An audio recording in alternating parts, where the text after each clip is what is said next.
Hi, everyone. Welcome to another episode of the Automated Advantage. Today we have Will Bodansky on. And Will, why don't you introduce yourself and tell us a little bit about your company? Yeah, absolutely. I'm founder of StackBD. StackBD is a prospecting software that essentially acts like a power dialer for personalized video to get what we're seeing as 10% booking rates on all cold prospects. And what a personalized power dialer means is that um, essentially it enables you to do one-to-one videos at speed within a prospecting sense. Yeah, maybe just expand on that a little bit because from what I understand, and keep me honest here, it's specifically targeted at LinkedIn, which I think is a very unique outreach component. Am I accurate in that statement? Exactly, exactly. So the tool itself it's a software for LinkedIn, and the goal of the software is to automate all of the boring and time-consuming pieces so that you can just show up and be human at the right moment at the right time. So I'll expand on that. So what that means is that all of the sending, I guess identifying who's a good contact, building the lists, um, analyzing and researching each of those contacts, sending connection requests, building a script to record a video, um, sending follow-ups, understanding when someone has done a recent post that you want to bring into the script, or you want to engage with that post, or you want to track that engagement, or bringing in all of these signals. So whether that's engagement through LinkedIn or external signals, such as, I don't know, maybe they're hiring for a specific role, and in the job description there's a specific keyword that's relevant to you. That's kind of like how you hone in on the specific contact. Now that's all the stuff that's done automated, and then what it does is it then surfaces within your outbound campaigns. It just says, okay, today you have 20 um, 20 prospects that are due a video. So you need to just go ahead and record those videos. And the way that you do that is essentially like you would when you're cold calling using a power dialer. It will go, one after the other. You record. The script has already been pre-built based on the research. You read the script from a teleprompter, and then you press send, and it goes straight to their inbox in a native format. There's no like link to click on. It's all sort of as if you recorded it natively within the LinkedIn mobile app and just sent them a video. Um, and within that, you're able to essentially send a video every 2 minutes. So we usually say that someone can get through about 30 videos in an hour. Wow. Yeah, I mean, it's such a unique outreach thing. And I want to back it up by the group that I work with. Our uh, guidance to people is do a voice note, which definitely increases the engagement rate and definitely increases. Now adding the video to it, I could see just being a massive game changer. So really, really interesting software. So maybe tell us a little bit about your background and how this came about. You were sitting around the dining room table one day and said, "I got a brilliant idea," or just how did this start? Yeah, absolutely. So my background of multiple startups had one. My first startup was a failure. That was an e-commerce one. Then second one was a success, and I managed to exit that one. And this is now my third. And it started off. It started off based on the intelligence and the signals, and I was bringing in. I wanted to be able to understand exactly. I guess my background is account-based selling, so within that, I want to understand the context for a prospect for an account. Maybe it's handling account mapping, these kind of aspects of what should I be saying to who at what moment in time. And there are other tools that do this, but kind of not the way that I wanted. And um, for me, not in a very user-friendly format. So it started off like that. And then with the front end application, video actually came much later. And essentially it started off with the intelligence at the back end, and then we were using that for standard outreach methods, such as, email or a LinkedIn normal message, these kind of things. And then I was just I said to our CTO, I want to test out video.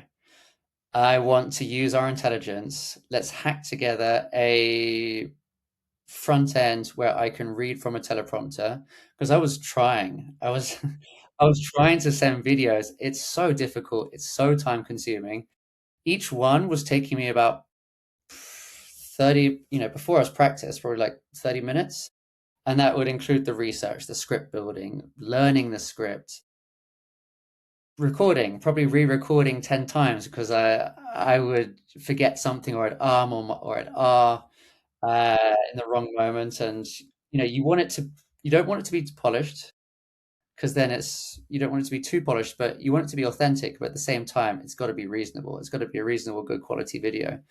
And it was just so time consuming. So that's why I asked him to hack together this front end to deliver this script using our intelligence that I could read out. And then I started using it, and just the results were incredible, much better than anything else we'd built in using standard outreach methods.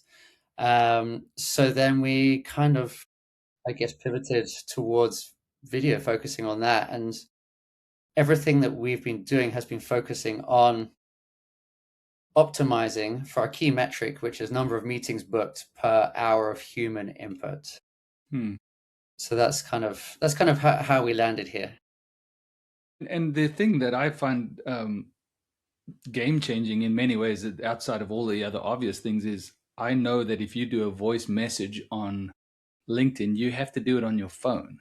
And I've held the button the wrong way and then let it go at the wrong time and all of those things. This sounds like, I mean, you solved all of that pain in the butt problem that I had with trying to just do basic voice messaging, which again, to your point, is stumble, stumble, stumble, blah, blah, blah, trying to read and trying to do stuff and going, oh my, and then do it again. And then I forgot to push the right button. So this is game changing. I love what you're doing.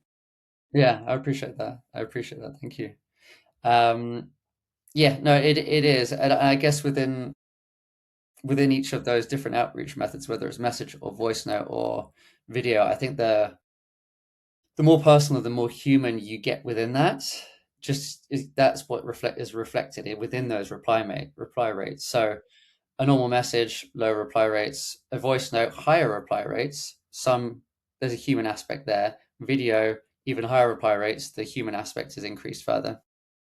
Yeah, and that's interesting you say that too, because I, as you do, get so many reach outs. And the other day, and this is not what you're doing, but it validates what you guys are doing, is somebody sent me an interesting email request, and it was like a very taggy line, and I said, sure, whatever it is. And then they came back with a video like tailored to me and stuff like, I mean, needless to say, I talked to the person, I got in the phone, I chatted, I watched I looked at what they do. So definitely validating the validity of this. So let's talk about a little bit about now like we talked about your history, we understand the product to a degree. You said 3 startups, one didn't go so well, one went well. So maybe we're going to start talking about what lessons learned from I always feel like if you do something and it doesn't go as amazingly well, but there's still a lot to be learned. So what did you learn from you said fail, let's just say one that didn't go so well, and then applying that to the one that went well, and then kind of taking some of that into what now? So just take us through that journey and how you approaching things differently, maybe. Yeah, absolutely. I think there's two key components. One is always validate first before scaling anything. That was one of the mistakes I made with the first one. And I'll go on to more of that in a second. The second one is, it sounds quite obvious, it's just keeping costs low. And the first one to a lot of people sounds obvious as well, but it's easy to get excited or get caught up in your idea and think to yourself, wow, this is this is $1 million idea. That at the end of the day, even the most experienced people or those who've had, let's say 5 successful previous startups, it's the market that decides. It's not them that decides. And understanding that, understanding that's essential, really. And I guess within that, within I get each aspect now, the way we bring that in, each aspect or each new feature or each new approach will validate first before scaling. So let's say it's on the product side. Um, we'll test out new features, or I'll test it out with my own outreach, or our other seller will test out with his own outreach. If it works, we'll bring it into the product. If it doesn't, then we won't. And it's um, similar to kind of like how we're scaling outreach tactics. That does a tactic work? Okay, let's scale it. If not, no. And it's kind of like this testing and iterating first before building something out properly is kind of how you keep that iteration cycle quick. Yeah, and that's the thing is, I mean, I've spoken to some many people over the last couple of months, and I think that's one of the things is like, look, here's a lesson learned. We started this and we launched a tool, and then the minute you put 10 users on it, it fell apart, right? So there's yes, it's great for solving your individual problem, but if somebody says to me, look, I'm now saw this thing that's incredible and I want to enterprise it, I was like, oh my gosh, and it needs to work for all of those things. I think that's a lot of what you're saying. Yeah, yeah, absolutely. Like, for example, you gave an example there of being able to enterprise it. In order to enterprise, you need your integrations, you need your compliance, you need your SOC 2, all of these kind of things. Now, we've taken the approach, figure that out later.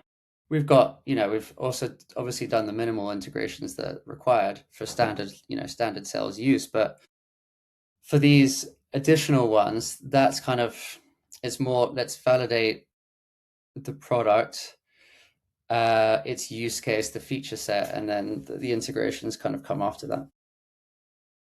No, that makes a lot of sense. And so, kind of, you sort of said, okay, scale and all of those things. But if somebody's watching this now and is sitting there going, I've got a good idea, or I think I want to get into my own business, what's a couple of words of wisdom, advice to say these are the top 2 or 3 things that I would make sure you have in place before you do that, or just go for it and figure it out? I mean, a lot of people have said that to me, so that's also a good answer. I'd say sell before you build. Obviously, if someone will say, well, you need something in order to sell it, I disagree with that. I think there are ways of selling features or selling a product. Like I've run campaigns before, I had a product. Yeah, sure, I was building something in the background, but there's nothing ready. Because there are two ways to get initial validation. One is you ask people. You can go on forums, on different threads, whatever that might be, in Slack, Reddit, etc. You can ask people, what do you think? And that's very different to getting someone's revealed preference. So declared preference can be misleading. Declared is someone telling you, I would buy this in this situation. Revealed preference is someone booking a meeting or paying for something, i.e., they are displaying their preferences with their actions. And that's much more powerful than someone saying, yeah, this is a great idea. Yeah. No, I think that's a very fair comment in the sense of, hey, great, yeah, exactly. Now put your money where your mouth is. Oh, hold on a second, I'm not there yet, but it's a really good idea. And so, in that same vein, as you started these companies, exited a company, is is there such a thing as a typical day? But for what you're doing now, like what does a day look like? Is there a typical day? How do you fill your time? Yeah, I'm trying to get more structured. I find that because I'm trying to switch between a lot of different things, when I'm context switching, I seem to achieve less in a day. So what I'm trying to do is basically carve out time in the day. And because the two key aspects that I'm doing is the primary is sales, and the secondary is guiding the product development through, user feedback or through the sales processes itself. Because obviously, I'm using my own tool to sell. Within that, I can identify from my own campaigns what works, what doesn't, how do we need to tweak the product, and then from our user feedback, how they're using it, and then we can tweak that to use that to tweak the product.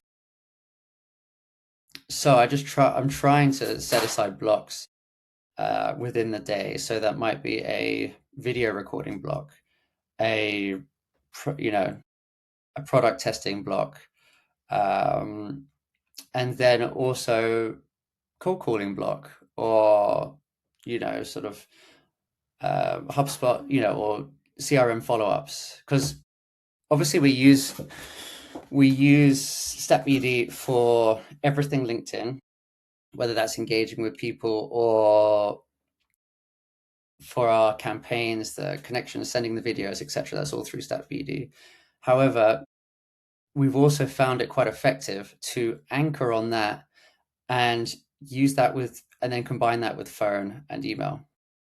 So my typical campaign is that I will send, I'll use that BD for a LinkedIn campaign. Then once I've sent a video, that can then essentially trigger them to enter a sequence where they will receive a combination of emails and phone calls from me. The reason it's quite impactful for phone is that it creates a decent conversation starter. So even if maybe they got the video, maybe they saw it, then were rushing into a meeting or something like that. It's a good point to anchor back to, instead of calling up someone cold and saying, "Hey, I am so and so from this company. Have you thought about X?" You can say, "Hey, I sent you a video on LinkedIn. Did you see it?" If they say yes, great. If no, then you can sort of give them a recap of what the video said, and it kind of gives a good intro. So for those that don't engage on through the LinkedIn campaigns, you can sort of anchor around that as well. Yeah, no, I can see that. Actually, interesting you say that. Is I've been following a mindset and an approach over the last little while, and then just tweaked it. And I also have my best friend ChatGPT the other day. It's kind of the same thing, right? So first of all, I do triathlons, and I've got to get back into training because I've got a race coming up, and I've got this business, and it basically said exactly what you're saying. Look, chunk your day and make sure that you hold yourself accountable. And what I do is I have top three things now. I do the two things is close deals, get more leads, and stay healthy. And if what I'm doing on my to-do list doesn't match that, then I generally don't focus on it. And so it really helped me not go down the rabbit hole of, like you said, something about HubSpot, just looking at like implementing a CRM. And it's like, I fiddle. Like, okay, just get it to the point of like, does it fit into these things? Yes, it is. But it's also got to be faster than just like you do the research and all of that stuff. So I'm, interested on that perspective, and or maybe just validate that's kind of what you're doing, is just chunking it into these things, because you could, as you well know, go till 10, 11, midnight, 1 o'clock in the morning down these rabbit holes trying to solve problems or figure out the next best thing. Yeah, absolutely. It's easy to go down that rabbit hole, and yeah, it can be a time sink. So yeah, I do like that. Three things. I might take that on board actually. Find out, Yeah, and like, to be honest, mine would be pretty aligned. We all need to get new leads. We all need to close more deals. So exactly right. And that I do it. I write it every day, and then at the beginning of the day, or the end of the previous day, whichever one you want to do, and then at the end, just kind of keep syncing and going, check, and look at your to-do list, because again, if you don't, you're like, oh, shit, I'm at the end of the day and I forgot to do all of those things. So it's really been helpful for me. The other thing is, just for other people too, is I'm working with a little group of like-minded people, and we're doing a seven, for the next 7 days, this is what we're committing to do, and then getting on a call once a week and going, did you do it? Did you? It's like just somebody else kind of holding you accountable to your grand plan or your big ideas has been very helpful to me too. Yeah, yeah, absolutely. Absolutely. I can see that being very very beneficial. So, just to talk about business again, and structure and things like that. So you've got, I'm assuming you're the founder, and you said CTO. I'm sure you got developers um, and people helping you build and grow this business. Like, what's your leadership style? What's your approach? How do you engage with the folks? How do you keep the team motivated? What's your strategy there? Um, I think it's mainly push push through results. It's easy, obviously it's an early stage startup, so it's easy to motivate people when people feel the hype and they feel the growth trajectory, right? Because that's the whole benefit of being in an early stage startup. So I guess the key way is essentially essentially pushing on sales, because I know that each new sale will give them a renewed sense of belief that that they're onto a great thing here, and then that helps them to push further as well. Yeah, and it keeps that validation. Hey, people are signing up at whatever rate. This must be something, and let me keep. Now I continue to be motivated by that. Exactly, exactly. Yeah, and the thing is, you look at companies, and it sounds like maybe you can answer this question. Have you been an entrepreneur all your life, or have you worked for a boss in the past? Yeah, I've worked for bosses in the past. I started, I mean, very start of the career was, it was in the corporate world, did that for a couple of years, and since then haven't really looked back. But yeah, there have been other companies with bosses in a startup sense, and um, within that, so I have, I guess, been on the different sides of that equation, which is useful to see. And I remember from being on the other side within the startup sets that I would get the same drive that every time that there'd be a new partnership or a new deal or something like this, then that would push me to go further, even though maybe it wasn't my baby or started off as my baby. I'd feel part of it, and that would give me that drive.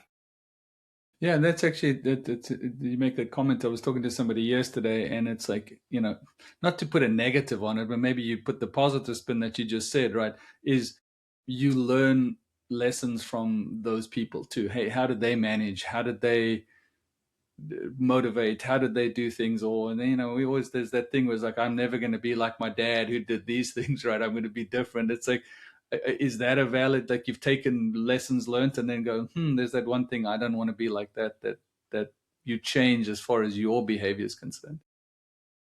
Yeah, yeah, absolutely. Yeah, I guess I was focusing on the positive, but yeah, there are definitely negatives to not act like, or you can see examples where you thought, okay, I wouldn't act like this in this scenario.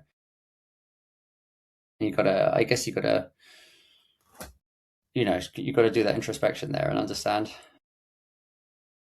does that align with your style? So let's say if you say, okay, I wouldn't act like that, I would act like this. Does that align with my style in a way? And if it does, then it will just come naturally, really. Yeah, and that's again talking to the same person yesterday. I was telling a story about, I had a boss several years ago who did two things that I thought were really helpful to me, and I try to live my life by that. Is when I have a new employee, my first question to them is, how do you like to be managed? And the answer, the people look at you and say, look, okay, let me lead you. Some people want to be called every day. They want to be called at the morning and the afternoon and at lunch at the end of the day, saying, hey, did you do a good job? How were you feeling? All of that stuff. Mm. Other people are saying, leave me alone. Let me just do my job. I'll let you know when I need something. And then the second component is, when I used to call him, he used to say, you start your conversation by, I just need you to listen, or I need your help. and it was incredibly like motivating to me. There was times when I just needed to vent, and he's like, "Okay, are you done?" "Yep, I'm done." And so I've taken that and I really have applied it, and I think people gravitate towards that kind of leadership style. Yeah, no, I like that. I like that. It's very direct.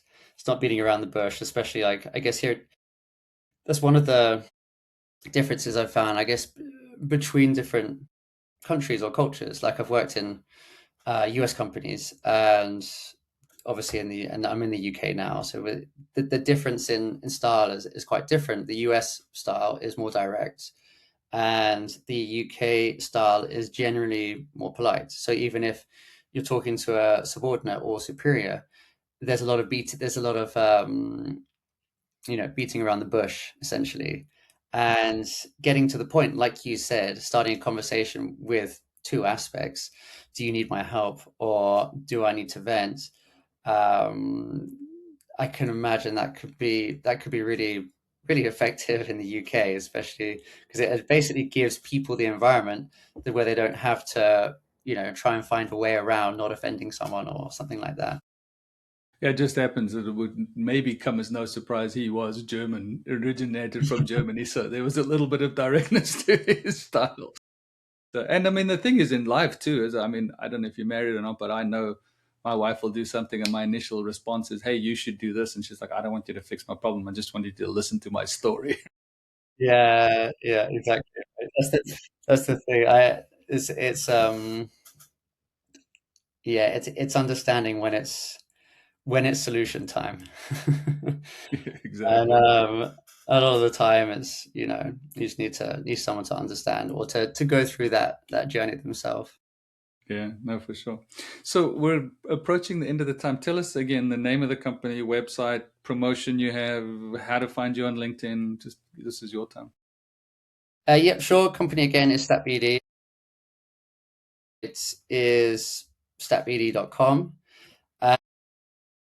Find me on LinkedIn, Will Bodansky, Bodansky. Yeah, always open to a conversation, whether it's about video prospecting in particular, whether it's about bringing together different tech or tech stack or whatever it is. I'm always open for a conversation. I think you can book a call straight from the website. So yeah, feel free to book a slot for anyone listening. Yeah, folks, and go. I encourage you to go look at it. I've actually gone and taken a look at it, and I think this is a game changer for reaching out. And if that's something that you're looking for, really, really recommend doing that. But Will, thank you so much for joining us today. I know it's starting to get towards the end of your day, but appreciate the time, and look forward to getting this out so that people can see it. Perfect. Perfect. Thanks a lot, Greg, and thanks for having me on.